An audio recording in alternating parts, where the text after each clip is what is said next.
What is happening, everyone? Jibin here from what is now Psych Mantril.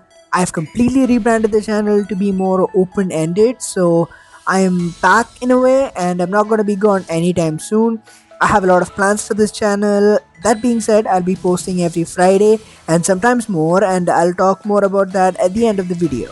I am a huge Pokemon fan for anyone who cares, and since I'm still throwing stuff at the wall to see what sticks, I have decided to create fakemon, which are fake Pokemon, and since I'm a dumbhead, I will be using random generators to decide what kind of Pokemon I should draw. This should get interesting because I can be exposed to a lot of different crazy prompts. I'm still learning the Sugimori style, so in case it looks nothing like Sugimori drawings, it should hopefully get better. I will be drawing 3 Pokemon per episode, and I have to draw whatever the random generators tell me. Also, I will be using hoops and hip hop style content where the first and the third Pokemon should be based primarily on an animal with the object as sub inspiration, and the second should be based primarily on the object with animal as a sub inspiration. Without further ado, let's get into the video. Alright, so first, let's see for the first Pokemon what type should we use. Ooh, it's a poison dragon type. Awesome. Okay. Next, we'll see what animal we're gonna be using. So we just need one result and all species. Ooh, nice. An edible frog. That's nice. An edible frog and poison dragon type. That's very doable. And next we'll see what object we can base this off of. A cell phone. Interesting. I have no idea how to integrate a cell phone into this, but let's see what we can do. I'm really excited for this because the poison dragon and frog can go like really well together, but the cell phone is going to be tricky to add into it. But since it's just a sub inspiration, we can find a way. So let's get drawing. When the typing poison and dragon was revealed, I was hoping for something super different from the typing to be the animal, but we got a frog, which is not so far off from the poison typing, but it was kind of a challenge to get the dragon typing correct. After drawing various rough drafts, I stuck with a bipedal post because I thought I could do a lot more dragon type stuff with that. I added dragon like feet, a tail, and giant scale plates in the front. I also gave it spikes to hammer the dragon home. It still has frog eyes, frog like proportions, and legs that can help it jump seriously high. When adding the cell phone, I realized that it could be used for music, and connecting that to the poison typing gave me punk rock vibes, so I rode with that aesthetic throughout the whole thing. Giving it a spiked headphone, gothic look, and even colors started out extremely gothic, so I had to tone that aspect down a bit to bring the frog and poison back. Overall, I like this design a lot. I hope to define it more and maybe revisit it later. For the name, I went with a pretty obvious one. Punk rock, from punk and croak and punk rock. So everyone, meet Punk Rock, the rock music Pokemon. Punk rock loves music. Through millions of years of evolution, the Pokemon's poison sac became evolved enough to capture radio waves as it helped detect danger. Through intelligent fine-tuning by the Pokemon itself and the passage of time, this organ has evolved to look and function like a music-playing cell phone device that humans use, which is capable of capturing music broadcast by various radio towers and even the internet. The Pokemon prefers punk rock the most over any other type of music. Alright, moving on to the next Pokemon. We have a bug type Pokemon, okay? And the next animal will be an elephant seal. A bug type elephant seal. Interesting. Okay. Now it's time for the random object. Let's see what the random object is going to be. A roll of toilet paper? Oh, and by the way, we're supposed to be basing this Pokemon off of this object. This is going to be the primary inspiration, and the animal, elephant seal, is going to be only the secondary inspiration. So we have to integrate the seal somehow into this toilet paper roll design. Um, so we're having a bug type toilet paper elephant seal. Oh my god, what have I gotten myself into? Okay, let's see how this turns out. Designing this Pokemon was very interesting. Connecting a toilet paper and a bug, I thought first about a worm or a caterpillar that looks like a toilet paper roll, with its body being the loose toilet paper and the head being the roll. I just needed to integrate a small portion of the elephant seal, and since the nose was the most memorable part of the elephant seal, I decided to attach an elephant seal like nose onto the roll head.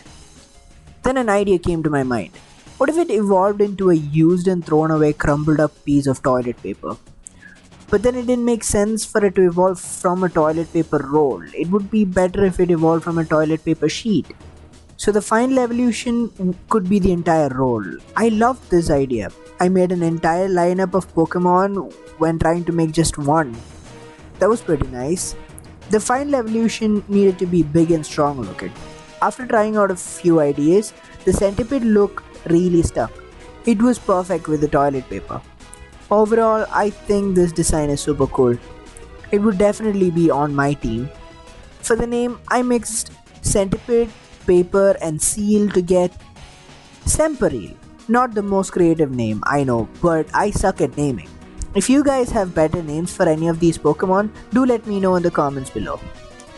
This is Semperil, the toilet paper roll Pokemon. Semperils may look funny, but they are vicious parasites that disguise in the form of paper rolls and are taken by humans if they find one in the wild, because we never have enough toilet paper. But the paper-like body is occupied by microscopic eggs that enter the human system when they use it and grows inside the human. This Pokemon has been a serious threat to civilization, because of which picking up toilet paper from the road has been made illegal by the government. Even if a human doesn't take it home, the Pokemon can still stick onto other Pokemon that touches it by mistake. I know this is a gruesome one, but I like it a lot.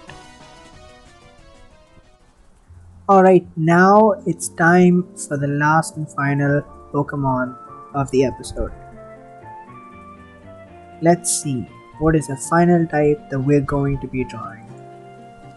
Electric and flying, that is awesome. That is a very interesting combination. Let's see what the animal is going to be.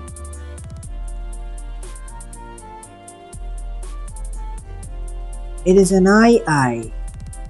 Wow, it also seems to be a very aerial kind of Pokemon. It looks really weird, but I think electric type will do really well with this animal. Let's just check it out. Let's just check out what this. The eye is a long-fingered lemur, a strepsirrhine primate native to Madagascar with rodent-like teeth that perpetually grow and a special thin middle finger. It is the world's largest nocturnal primate. It is characterized by its unusual method of finding food. It taps on trees to find grubs, then gnaws holes in the wood using forward sliding incisors to create a small hole into which it inserts its narrow middle finger to pull the grubs out. The foraging method is called percussive foraging and takes up 5 to 41% of foraging time. The only other animal species known to find food in this way is a striped possum. From an ecological point of view, the eye fills the niche of a woodpecker, as it is capable of penetrating wood to extract the invertebrates within. The eye is the only extant member of the genus Doventonia and family Doventonidae. It is currently classified as endangered by the IUCN, and the second species, Doventonia robusta, appears to have become extinct at some point within the last 1,000 years. It's a very interesting animal. So we have this monkey-like creature that is nocturnal, climbs on trees, and it has these seriously weird fingers. Oh, this is a very interesting animal. And the eyes are yellow. It's perfect for electric types. And we can integrate flying type as well. Look at that. That looks like a bat, but it's actually this animal. It fills the niche of a woodpecker, by the way. So there's another reason for why it can be aerial. It doesn't fly, obviously, but it's seriously creepy in the night. Looks so awesome. That's very interesting. Look at those middle fingers. Look at those fingers. Anyways, now that we have the animal, we need an object. So let's see what our object is going to be. And this is a secondary thing that we just have to integrate into the design somehow. It's a nail. Thank goodness it's not anything super crazy. A nail though. Yeah, we can do something. Oh yeah, woodpecker and putting nails into the wood. That would be nice.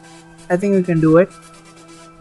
Alright then, let's get drawing. For this Pokemon, the challenge was to integrate the flying type into the design. At first I thought of elastic skin that could function as wings like in flying squirrels and Pokemon like Emolga, but since that would just be an Emolga clone with the electric and flying type, I realized that eyes had pretty big tails and almost immediately I drew the helicopter tail.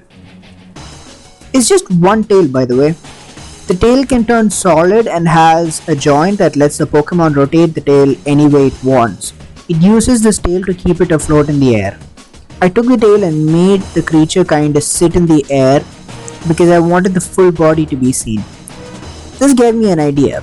I could give it a creepy smile and eyes almost similar to Gengar. For some reason I loved smiles like that, and this could give the Pokemon a supervillain kinda look. It worked perfectly. It was like it had a creepy agenda behind its menacing smile. Definitely going in my team.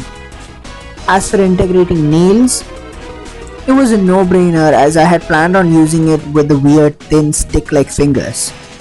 It would be able to shoot electricity from these nails. The name was another obvious combo. Electric and Eye. Electi. Electi, the villainous primate Pokemon. These super rare Pokemon had been thought to be cryptids until recently, when an explorer discovered a family living in the mountains. These Pokemon have remarkable tails which are divided into segments that are almost completely independent from each other, and having up to 4 joints that can help them rotate the tails in an almost mechanical manner, but in very high speeds. This helps the Pokemon levitate and eventually master the flying type. Electis have a very villainous aura to them because of their creepy smile, eyes, and electricity conducting long fingernails. But they are actually very peaceful in nature and are essential for mountain ecosystems to survive. They are currently endangered and are being taken care of in various nature reserves. So, those are the first 3 Pokemon of several that I have designed in this channel. Thank you for watching all the way through. Hope you found them interesting. If you liked the video, hit the thumbs up button and I will definitely be uploading more every week. All of them are gonna be Pokemon related art, so if you like that kind of stuff, do subscribe and hit the notification bell. Also, there is a FNAF and Pokemon crossover episode coming very soon, so if you guys want to see that, make sure you subscribe. And I'll see you all next week.